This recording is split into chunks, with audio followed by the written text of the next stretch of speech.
What the hell? Oh, I think it's working. I'm going to be changing the distributor cap on a 2000 Chevy Blazer. You can almost see where it's at. We got some hoses in the way. Let's move the hoses out of the way first and then see how much we can do to break it before we get it out of there. So I have to pause and move this connector here.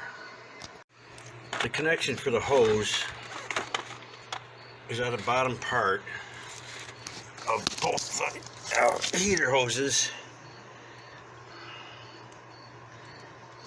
You can see it, kind of see it right there. But it gets undone there, and then your hoses can be free and you can work. And once you fight with it for a long time, you can finally get it opened up and they're released. And we can move these out of the way so you can get to your distributor. I put it around the dipstick tube, got that one out of the way. There's another one ain't gonna get out of the way so easy. It's still right here.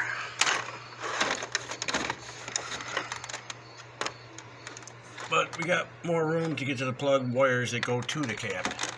Them you gotta keep track of to make sure you put them on the correct way when you're done. I marked mine with a paint marker. You see there's one, there's two. The next one over is on the other side of the dipstick tube. And the coil is on the other side of the dipstick tube, but the coil has a little tab that's on the wire itself. I don't know if I can get it. Giggity. Oh.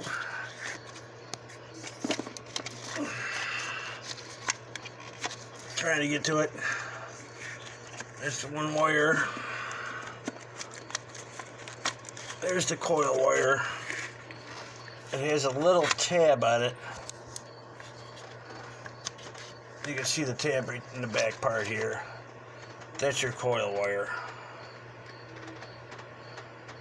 It's trying to focus on it, but since I got those two on that side of the dipstick tube for the transmission, I got this one marked 1 and that one marked 2 for this side, and we can take those off.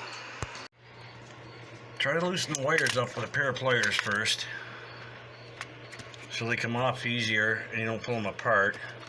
Just gonna grab onto them, you know, working back and forth, which I can't do one-handed, but you understand, back and forth, they'll come off real easy. Now that you got those off, you want to, of course, put a ratchet to break the socket, or the screw loose. It's going to be a hex. I believe it's a 10 or 15. This thing won't focus on it. Hold on. It's a 15 millimeter, well, not 15 millimeter, but a 15 Torx. Fits right on the head. And you just loosen them up. Of course, you start with a ratchet, like I said. Back them out. The other one's back here, where the little groove is. You'll find it. This little damn wire's in the way, so you go to the other side of it. And you can loosen that one up. Back them out. And you still got the 3 wires on that side. That'll make it easier for putting the correct wires in the correct place. Now I can lift it up, and you can see the rotor. And inspect the inside of the cap, which looks like it's been carbon tracks for about 22 years. It's hard to see, but you'll see the corrosion on the center cap where the coil spark goes. It's not picking it up on film, but I'll get it out closer and show you a better picture of it. But you can see the shaded parts right there. There's the carbon tracking on all these horizontal caps. It blows a spark all over the place. Your car will run like crap. It'll stall. Next item is to get the rotor off. And that's probably going to be the same Torx screws, 15. When you buy the new cap and rotor, I suggest AutoZone had a cap and rotor for $54.99.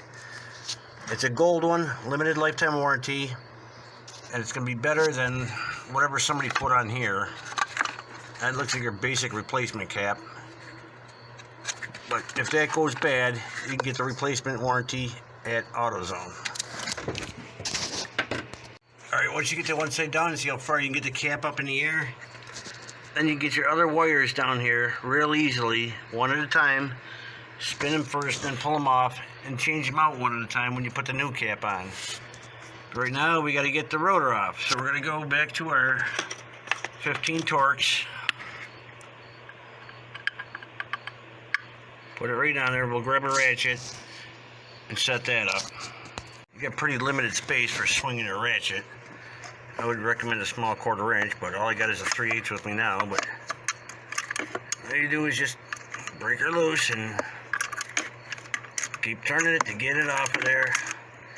And I'm sure once you get this rotor off, you'll see underneath the center point here, you'll see black underneath that, and that's going to be where your carbon track will be, where the spark from the coil just blows all over the place instead of where it's supposed to go.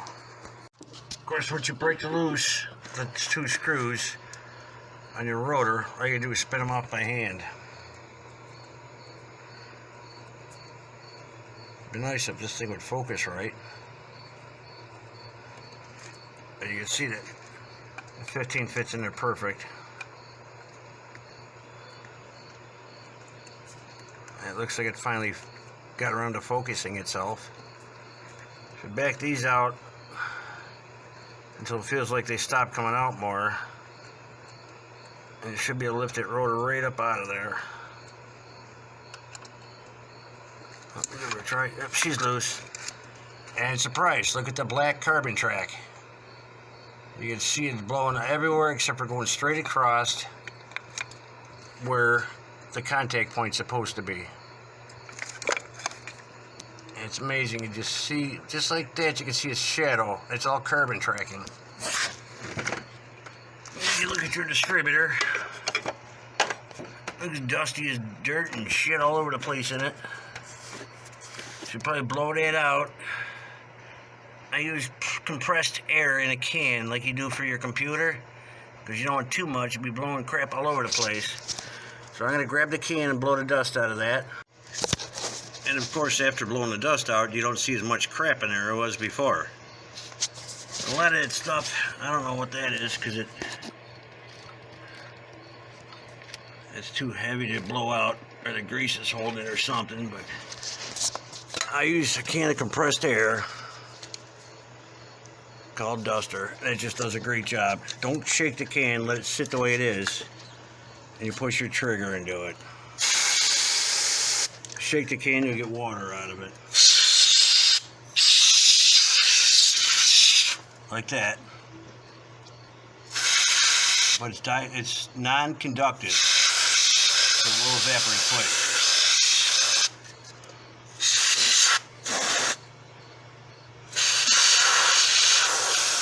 I got the can sideways, just trying to do it too. That evaporates very quick. Everything else looks alright in there, so I'm going to put the new cap on. Make sure you're pointing the right direction. The old one came off. I believe it's only going to go one way anyway. But here's another picture of the carbon track, and you can see the black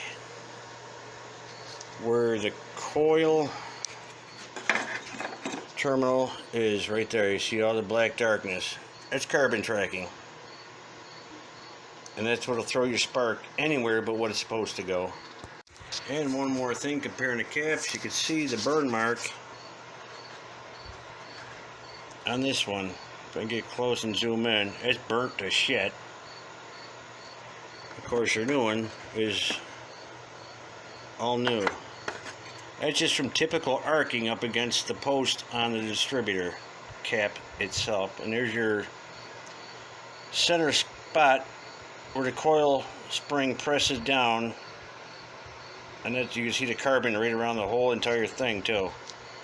It's all carbon deposits. I recommend change these once a year. These Chevy horizontal caps, they just suck. I don't know why they ever invented them, but the new kit that I bought,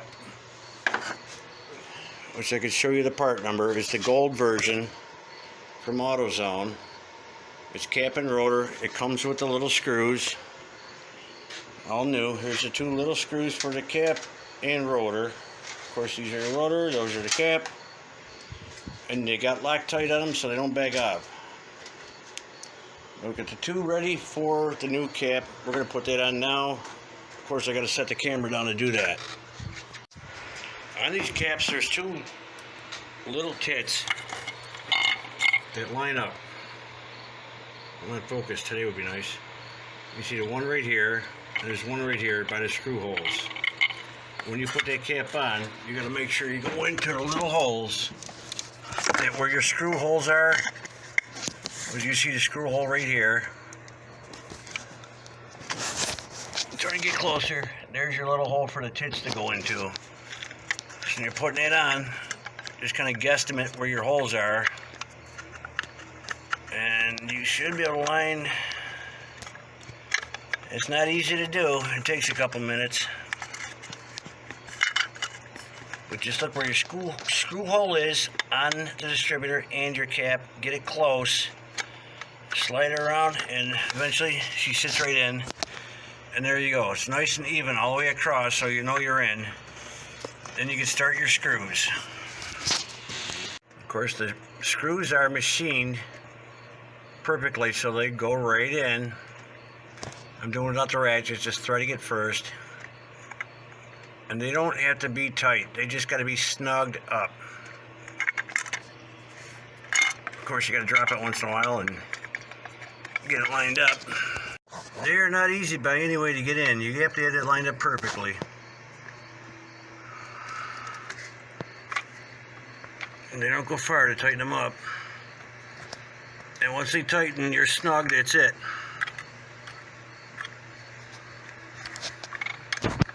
This one had Loctite on it. The other screw didn't have Loctite for some stupid reason, but you can feel it go to where it stops. And then it's just snug. And you know you're on there because you got no play up and down other than the actual distributor itself. I double check them.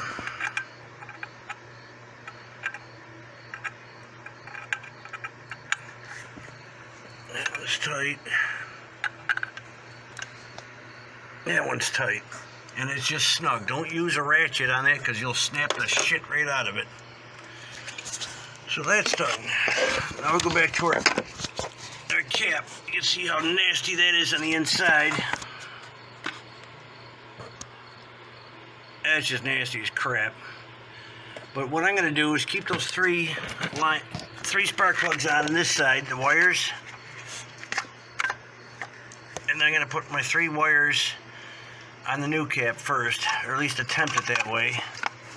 Whatever way works easier. I might pull them off of here one at a time and put them on the new cap, which I think I'm going to do that first. So I'm going to need 2 hands, so hold on. And of course, when you're putting your new cap on, that's why they kept those 3 wires on, because it's in the original position. You can see where the coil line goes to the top left. Make sure you're doing it the same way. Coil line going to the top left. That way you don't have it back asswards. So I'm going to stand that one back up again and start swapping wires on the ones that are still connected. Then set the cap down and put the other wires on. Of course, when you're putting the new wires on, you can see over here a little better. When you're pushing them on, you should be using dielectric grease on the tip of each wire going into the tower. But you push them in, you'll actually hear a click when you push them in. I can't do it with one hand, so I gotta turn this off. Okay, I got all the wires back on. There's my 1 and 2 I marked. They were on that side of the dipstick, which you can see the tube right there. And I had 1 spark plug wire on the other side and a coil wire that had that tab on the back of the plug boot right there, you can see. So that's all together. Make sure you have no wires, anything to keep the cap from going down straight. I push it on now. It feels pretty straight, and we just got to put the screws in. When you start tightening up the screw, make sure it's not cross-threaded. It's going to go in hard because of the thread locker, but it will go in. You'll feel it threading in the proper way. Just make sure it's not cross-threaded, or you'll be changing the distributor, at least the housing. I don't know, they put some heavy thread locker on here for some reason.